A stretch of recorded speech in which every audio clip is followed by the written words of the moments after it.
No. Game doesn't work. I'm about to send these guys to fucking Narnia.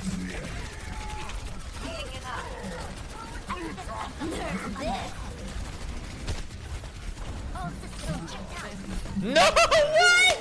Come on! What? Sorry. Have you seen this new Critical video when he's talking about React channels? You talk shit about it or no? I don't know yet. I'm only 2 minutes deep. But he's talking about, so far he's talking about, because he's saying that he is one of them, but he's saying at least I put effort into it. And then he goes like, I'm not one of those people just leaning back and smoking a jewel or something like that. I wonder who I've seen do that. Since we last saw you on stage, I just want to ask, how does it feel to be back on stage playing Overwatch in front of all of your fans? So yeah, I'm free, I guess. But yeah, we've been only practicing like around 2 weeks with the kind of bench boys here. So I'm like really proud of us. We made it here, won a map for the team, and really appreciate the coaches giving us a chance to play. Alrighty. Alrighty, everybody keep it up for Bisha and Fraggy one more time. Thank you guys so much. Back to you guys, casters. Yeah, Gladiators were up on stage there. That's who. Definitely some weird moments towards the end of that attacking round. Well, so towards the end, you know, I actually was, I like to look at the overhead map when we watch this. And one of the plays, I see Bumper really low, and I saw Saya player come over here, and then so Saya player dies, and I was like, what happened? The timing. So he gets the timing on the shield, it drops the pulse bomb, and then Saya player blows himself up with it, and Bumper lives somehow. It's just that is getting worked in the neutral. Oh yeah, sometimes it's better to be a little bit lucky. Dire low. Closure on right. No way. Wait. I was about to ult flank, dude. I got all excited. I was like, oh my god, we're gonna win this fight. My ult flank's gonna come in. You were dancing right outside the point. See that? Play of the game. Fuck, man. To the push when the Valiant decided to go, and yep, sure enough, there's Custom ready to kick off the party. Winks are out for Custom. He gets to fly in here. There's Agilities with the blade. Agilities looking for value, looking for targets, gonna find the one, needs to get the second. Oh, it gets slept for his trouble and assassinated by Soon. Single blade, and so far the Paris Eternal are holding. It's another huge eat, gets the Blizzard. A lot of people are not familiar with Blizzard as an ultimate because we don't see a ton of make. But it is Perfect Doomfist move, I mean. I remember when he showed that, by the way. I just linked a clip in Discord, and I was like, this is OP. And then it obviously it was a bit difficult to execute. Dragons shows the potential of it. It was like he was so casual about it. He was like, "Oh, check out this position," and I was like freaking out. Like it's pretty crazy. Behind us. Back right.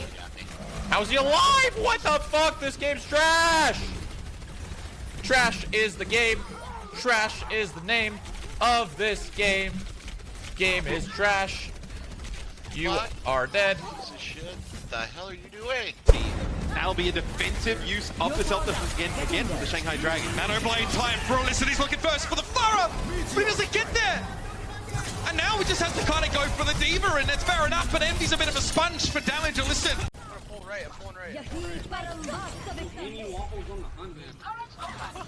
Got her. That was ridiculous. Holy shit. I blocked the fucking pulse bomb with the wall. Thank you. Why is the payload stopped? Will we beat this team? I'm gonna talk first because last time you took all my time for 30 seconds. It was very mean. I'm upset with you. But I'm going to be going with the Dragons because I personally believe that they've got a better grasp on the meta than a lot of people realize. They have never won on Anubis or Hollywood. Ooh. And I think today is the day. Okay. All right. I think Soul have an advantage on control as well, because they're Where's the bless RNG sign? Bring it up. Bring it Are up. you just praying that your prediction comes true now? A little bit, yeah. That's desperate. Yeah, That's I won't lie to you, Josh. The maps, they took me for a blinder there, but I Ryan's the one I got him. Yeah, that McCree. Where? Where is he? Dead. Right side, top. Dead. Okay. I totally killed him. He wasn't shrouded with me. Beautiful. We're doing it. We're doing it better than they did it. Want to use this dive composition with the Sombra and the Doomfist to just stop the Boston Uprising before they can get a setup going with their Mei and Orisa. So Kellex actually on the Brigitte here. The position for the charge is annoying. They're just going to drop down and make it half a color hex to get any advantage. Kellex is just a spear on the wall at this stage, and Nero brings a fist down. That is filthy. There's not really much that RCK can do either. No amount of self-healing is going to save you from a prime-time rage in the cage. Is there a cat? Let me see. Okay. Hey.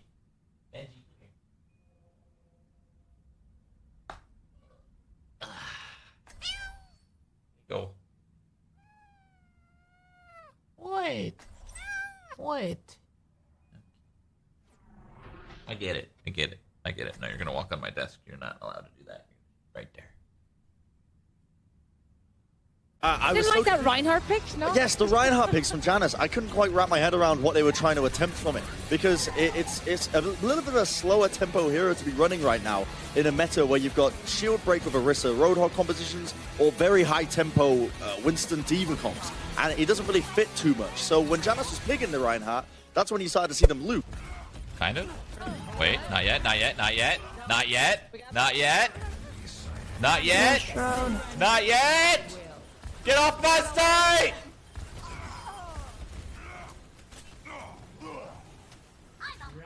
Let's go, Shroud. That Seismic Slam hit going in. Violent snipes elicits Tire out of the air. Now the Meteor Strike coming through in the cafe. They got to sleep on the Jexay. The Transcendence will do nothing to save his life. Really good. It's really good. He's so tanky. It's like super annoying to deal with him. This is gonna be me and Surfer getting knocked off the edge, guaranteed. Damn, solid gameplay here, folks.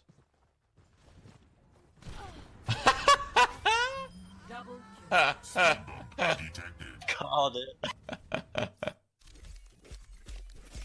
They had that set up and everything. Surfer was 2-2-2 setup, but right now Washington Justice looking pretty darn good. Got the victory there on Blizzard World, and are now looking to close out a series win. Match point for these guys. Just need to win on Havana. Indeed, and you know, Havana is a great map for Widowmaker play, and it's also very good for Mei. We've already seen the Clockwork Vendetta composition utilized by several different teams on this map. You know, obviously we don't see the exact composition of CV a whole lot anymore in, you know, 2-2-2. It kind of messes with it, but it's harder to run. When we move into this, I think the big questions will be, because the Defiant can't lose this map, so, you know, how big of a risk do they want to put their, you know, what sort of risk might they take on A to try to make sure they can whittle down the timing, or they run something crazy to make sure they can get a good time bank? I think that's one of the things about Hotba is we talk about his flexibility in the past has been known. We saw him all season on the Pharah, on the Tracer at times, but now it's there's Widowmaker. There's Gladiator's Widowmaker. Hello, Decay. Hook accuracy 55%. You'd think the grapple would be better than most Widowmakers, but you know, what can you do? That's how it is. Either way, Hotba, our owned by HP MVP. Way to go, Hotba. Yeah, and he's flexing all the time, so I understand. He could probably play the Widowmaker. He probably can. But don't go anywhere, guys. We have one more series to go today. It's going to be Shanghai Dragon. Gaggery coming in. Big impact on the Roadhog, getting a lot of... Okay. At least it just got a facelift there from Gaggery in the final moments. Scrap Gun doing its work, and that will do it. The Shanghai Dragons take victory here. Seoul Dynasty Rough game for them. They're able to bring one back on Hollywood, but the Dragons get their first win on Temple of Anubis, and from that point on, you had to think they were favored to win. Yes, DM comes in the final map. Giggity with the flex walking across the stage as she has forced to clean up those few final kills as OG dwindles, and they've got it. Aid choked big time on the sound barrier there. The first fight that they were going with, he had that advantage there. Ark had already used his. He waited too long. His teammates were all dead. He comes back, and that's when Stratus has the EMP. His sound barrier gets... Even though the res came through, Paris is going to have to back up again. Soon, let's see where he's going. He is on a mission around the flank right now towards the spawn room. So it's going to be a setup of a crossfire. And classic Soon, it's a back cap. We missed this. They found it. They're going to get there in time, but that's some good distance on the payload. Just some Soon being sneaky. We used to call him Sneaky Soon, in fact, for that reason. Not the best coordination with the rest of his team. They would have liked to have been able to get a pick off on the other side, so a little bit of a anti-er at the moment. Doesn't want to pull out that Dragon Blade until he can get topped up. Jumps up over top of the Doomfist, is now looking for some targets. Finds Izayaki first, looks for a little bit more. Push around the side, has to sheath the blade as he drops in on top of the Mercy. Koma's still going to be taken down, but not before getting Izayaki back into the fight. Now Gamsu, all that far forward and alone, will be eliminated. A nice deflection there from Haxel. Comes up with the kill onto the enemy Ana. It feels like EMP hits 3 people with that. There's a hook though on the Unko, and Fury comes in from behind. And what can you do? I mean, self-destruct, even steps behind. A little light fixture there, and it's dancing time. That's right. The DDR at the end. I could never see myself going pro again in anything. Pro in life. How about that?